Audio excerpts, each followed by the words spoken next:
Saving for sinking funds is something that we all should strive to do. However, the one thing I discovered was that when you're saving for sinking funds, it is very difficult to save for them all at one time. So my name is Michelle. Welcome to my channel. Please forgive any glare from my glasses. It's just that if I take them off, I really will not be able to see much of anything. So excuse the glare. But seriously, when it comes to sinking funds, I've been saving for sinking funds for a few years now. And I noticed that whenever I try to save for just like, summer and my car and holidays and vacation, it just becomes overwhelming. So what I'm doing is I'm saving for things in periods of time. Here's what I'm doing. I'm going to show you, this is a very informal video because I'm just sitting in my bedroom, relaxing. I work from home and I just got off my day job. And I just wanted to pop on and share this with you because I think it can be helpful. This temporary budget planner by Jordan Page, Fun, Cheaper, Free. This will not be the budget planner that I use going forward. It's just that I wanted to get my money's worth. This budget planner does not do budget by paycheck, and I really don't like that. But I'm making it work so I can get my money's worth. However, back to the sinking funds. So I'm going to say it was probably for the past 4 or 5 months, my sinking funds were special occasions, a new MacBook, my side gig, taxes, my van maintenance, summer, subscriptions, and holidays. I was spreading it way across the board. So like, for example, my total amount of sinking funds that I would save for the month was $280. That would be $20 for occasions, $20 for my new Mac. My Mac is actually new, so I'm really starting to plan and think like, okay, I'm gonna probably need a new Mac in 3 years. Maybe some people make theirs last longer, but I usually replace mine every 3 to 4 years. So that's why I'm only saving $20 right now, because in the future, as I get closer, I'll bump that amount up. For now, it's just $20. $5 toward my side gigs, $25 towards taxes. I don't typically owe taxes, but I do have to pay. And please excuse the background. My husband's cooking. He's not mindful at all that there are other people in the house trying to record. $25 for taxes is really just, saving towards what I have to pay the accountant.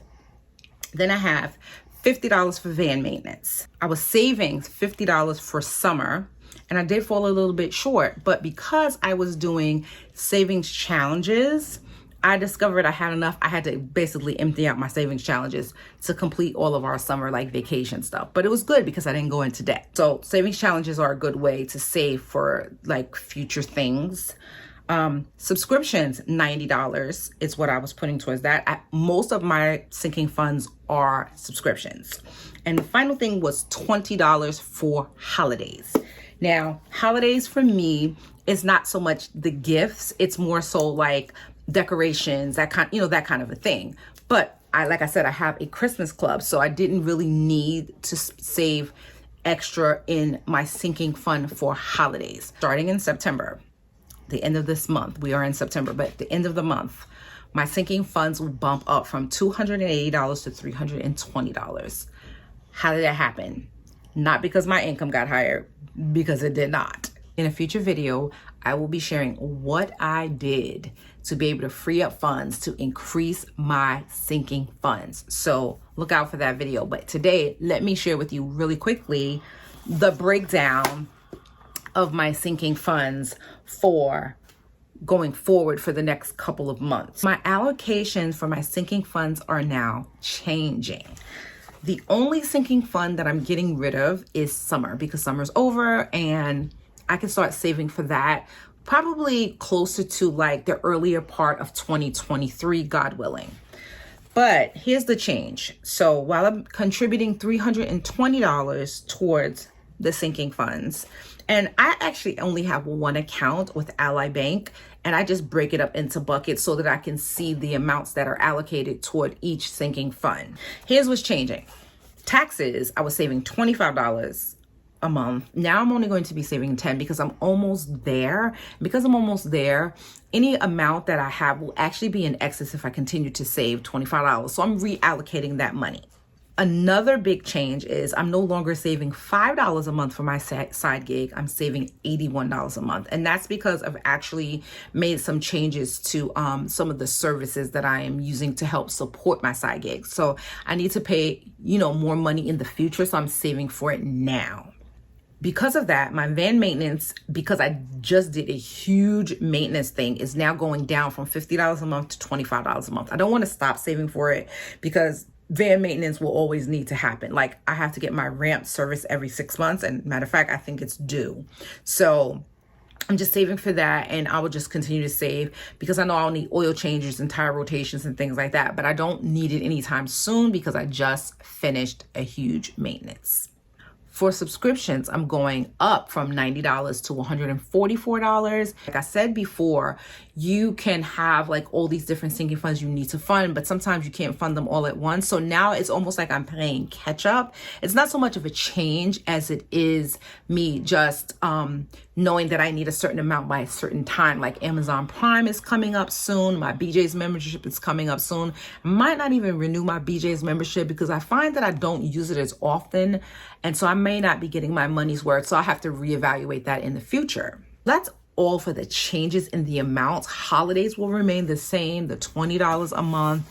And actually, it is my goal to be able to fund $450 a month in sinking funds. And guys, let me tell you, the reason I'm sharing this is because I feel like it could be motivational. Whenever I've watched people share on how they're saving money, it really motivated me to make changes in my own life. Listen, I used to be paycheck to paycheck where I wasn't saving anything. Like, I just really could not save anything.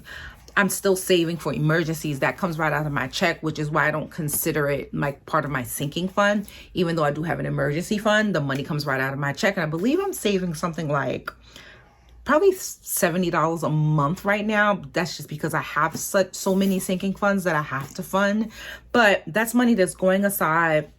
My job's pretty stable.